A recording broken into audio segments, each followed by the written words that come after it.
बाकी की जितनी भी योजना, जितने भी उत्सव, जितनी भी कथा, जितने भी आयोजन होते हैं, सब हमारे प्रयास से होते हैं, पर रास की कथा तो ठाकुर जी ही करवा में। ये प्रयास, ये योजना तो ठाकुर जी की है।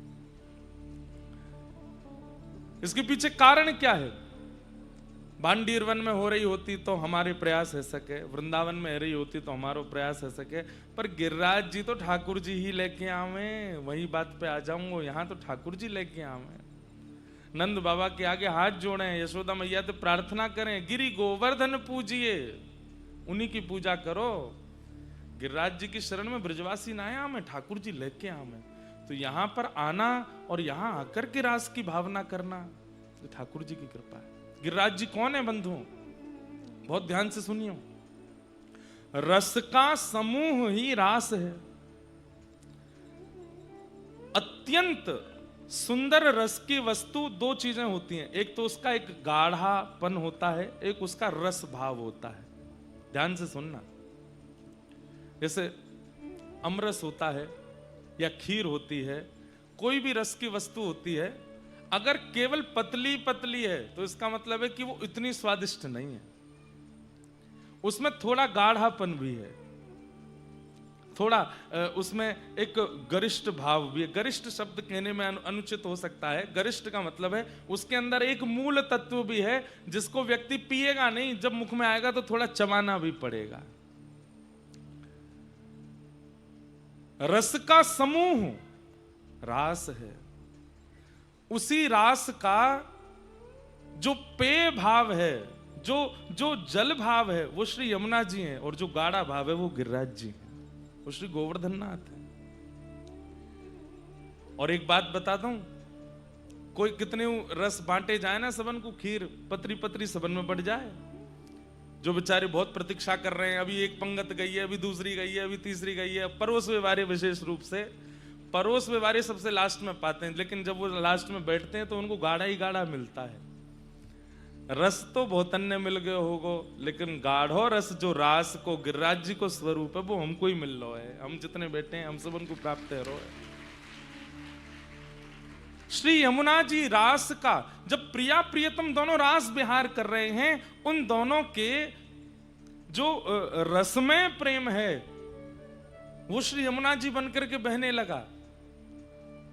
और श्री प्रिया प्रियतम का जो सारभूत गाढ़ा स्वरूप है, जिसको सब आस्वादन नहीं कर सकते, जो सबके आस्वादन का विषय नहीं है, वो श्री गिरिराज जी हैं, वो श्री गोवर्धन नाथ हैं। इसलिए रास की चर्चा दो ही स्थान पे हो सकती है, या तो यमुना जी के तट पे या गिरिराज जी की तलहटी में। बाकी सब जगह होती है चर्चा, पर हम आप सब कर सकते हैं, पर प्रिया प्रियतम तो यहीं आवेंगे रास करके, और कहीं नहीं जाते। या तो यमुना जी को पुलिन हो या गिरिराज जी की तलहटी हो। यमुना जी के पुलिन पर प्रकट रास होता है, सबको दिखता है, पर गिरिराज जी की तलहटी में प्रिया जी को मन है जाए, सबरी सखी देख रही हैं, ये इन सबन के सामने वो भाव प्रकट ना करूंगी, ठाकुर जी ले जाएं हाथ पकड़ के भीतर गुफा में, अंदर कहीं अंतरंग भाव से केवल प्रिया प्रियतम रास कर रहे हैं। जो सबके दृष्टि में ना आ सके वो रास गिरिराज जी में होता है, वो रास गोवर्धन में होता है। बड़े भाव हैं भैया, हम आप सब सौभाग्यशाली हैं। इस रास का आस्वादन, इस रास का अनुभव हम आप सब करने वाले। मन में बहुत भाव आए, क्या सुनाऊं, किस भाव पर कहूं। पंचाध्यायी रास सुनाऊं कि व्रज की लीलान में जो पदन में रास है वो सुनाऊं। अभी तक भी स्पष्टी नहीं है कि क्या सुनाऊं। बस बैठ गए हम, जो मन में आवे वो बोलते ही चलो जाऊंगा। जैसी ठाकुर जी की इच्छा होगी वो सुनाते चलेंगे।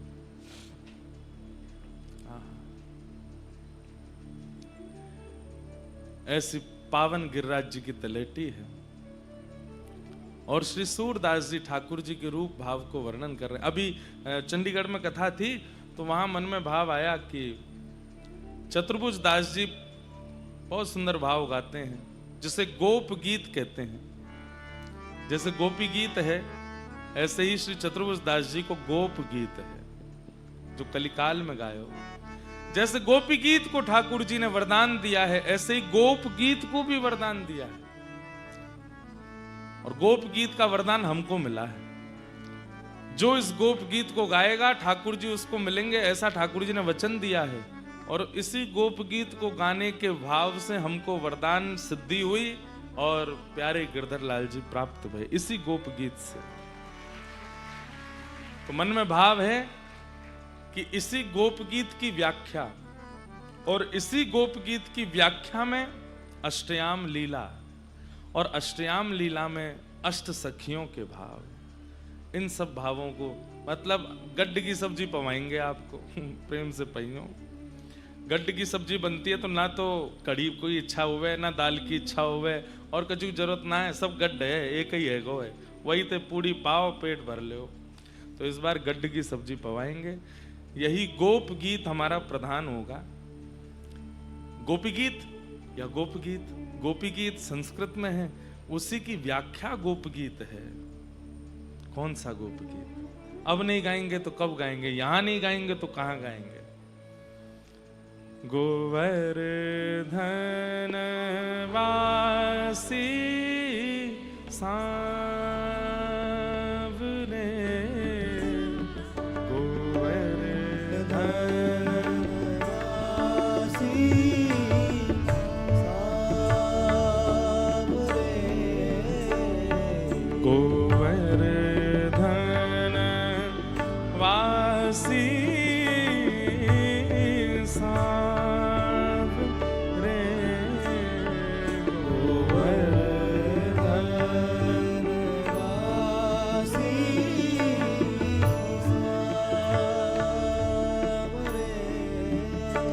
लाल तुम बिन रयो न जाए,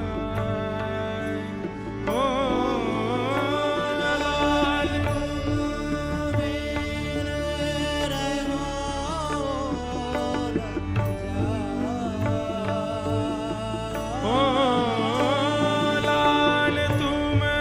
बिन रयो न जाए, ओ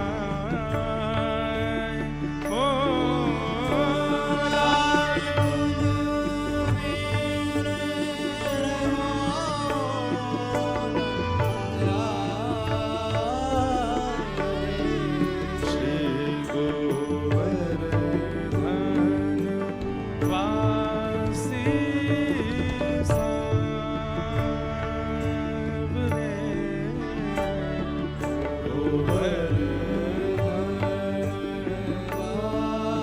तुम बिन रयो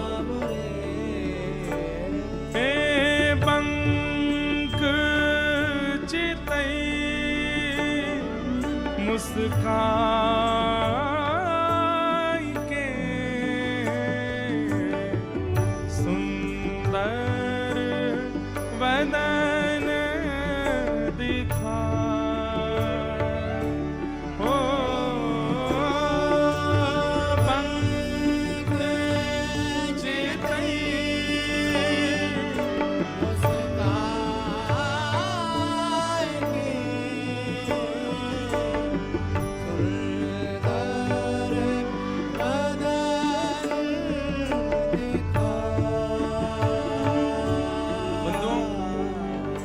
के बात सुनेंगे हमारी।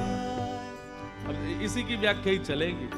2 दिना तक गोप गीत गाओ ताकि शरद पूर्णिमा वाले दिन ठाकुर जी प्रकट हो जाएं, फिर रास बिहार होगा। बंक चितई मुस्काए के सुंदर वदन दिखाए, लोचन तड़पे मीन जो जुग भरी धरी बिहार। कैसे हैं ठाकुर जी? बंक चितई। अब इसके 2 भाव हैं। एक तो ठाकुर जी बांके हैं, टेढ़े हैं।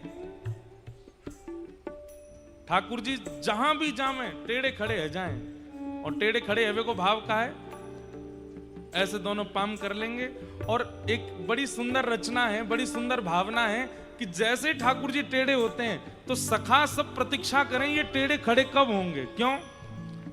अगर छड़ी पास होएगी तो ठाकुर जी वह छड़ी को आश्रय ले लें। अगर छड़ी पास ना होवे तो मधुमंगल, श्रीदामा, तनसुका, मनसुका, धनसुका सबन में होड़ लगे, जे टेढ़े खड़े हो ना हम पास जाके ना एक अपनो कंधा देंगे तो यूं हाथ धर लेंगे। ये जब जब टेढ़े होंगे तो हमारो सहारो ले में।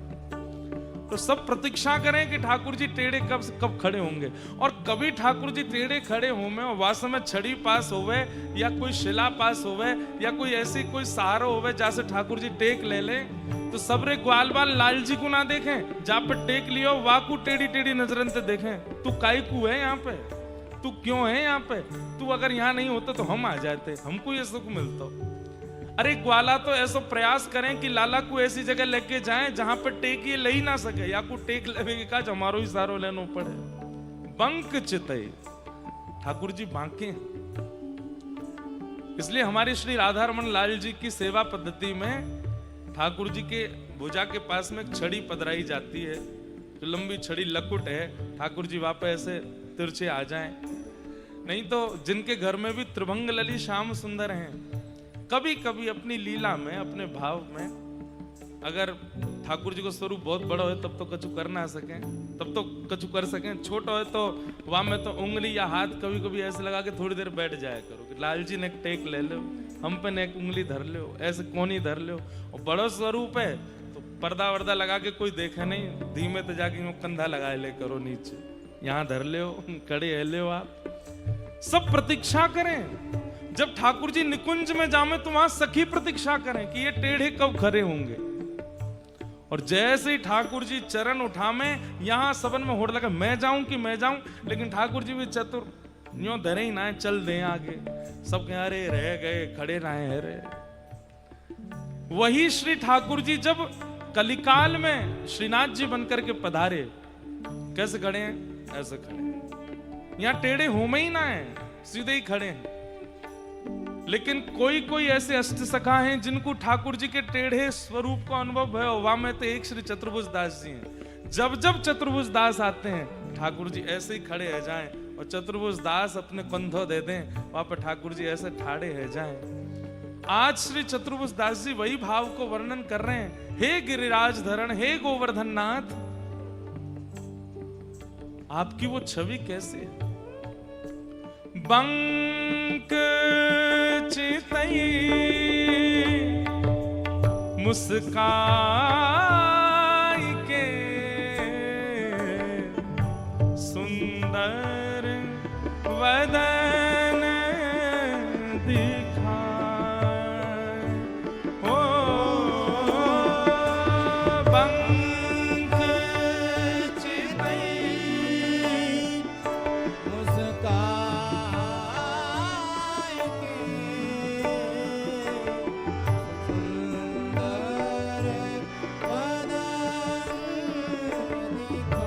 बात और है, व्यक्ति चिंता में होगा, व्यक्ति किसी और भाव में होगा, सीधा ही खड़ा होगा। लेकिन जब अत्यंत प्रेमी कोई मिलता है या अत्यंत भाव की या रस की बात हो, तभी टेढ़ो खड़ो होवे, तभी दीवार की टेक लेगो या जैसे भी खड़े हो। ठाकुर जी सदा ऐसे ही रहते हैं। इसका मतलब वो आपसे और कुछ सुनना ही नहीं चाहते हैं, केवल आप उनसे प्रेम की चर्चा करो। वो अपनी छवि बना करके ये आपको प्रस्तुत कर रहे हैं कि भाई सीरियस बात तो हम तभी सुनेंगे जब सीधे खड़े हो। टेढ़े खड़े हैं तो काहे को सीरियस बात करे, भाव की बात कर, प्रेम की बात कर, रस की बात कर। हमारे सूरदास जी एक पद गाते हैं और उस पद में श्री सूरदास जी कहते हैं, चरण कमल बंदौ हरि राय। चरण कमल बंदौ हरि राय। याद कर लियो, अभी गाऊंगा थोड़ी देर में यह पद को। हरि सब हैं पर श्री कृष्ण हरि राय हैं। श्री कृष्ण हरि राय हैं। राय को मतलब कहा है, राय को मतलब है राजा।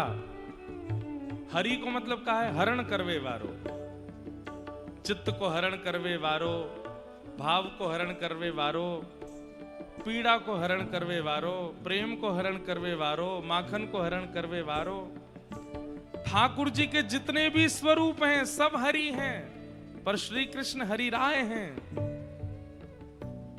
आपका सब हरण कर सकते हैं प्रभु श्री राम, आपका सब हरण कर लेंगे नारायण, पर श्री कृष्ण हरिराय हैं। बोले मतलब हरण करने वालों के भी अग्रगण्य हैं, इन्हें कछु करने की आवश्यकता नहीं है, ये केवल अपनी चितवन से ही आपका हरण कर लेंगे। चतुर्भुज दास जी कहते हैं एक तो टेढ़े और ऊपर से मुस्काते भी टेढ़े हैं, पूरे नहीं। बंक चुतई मुस्काए के, आधे से मुस्कामे।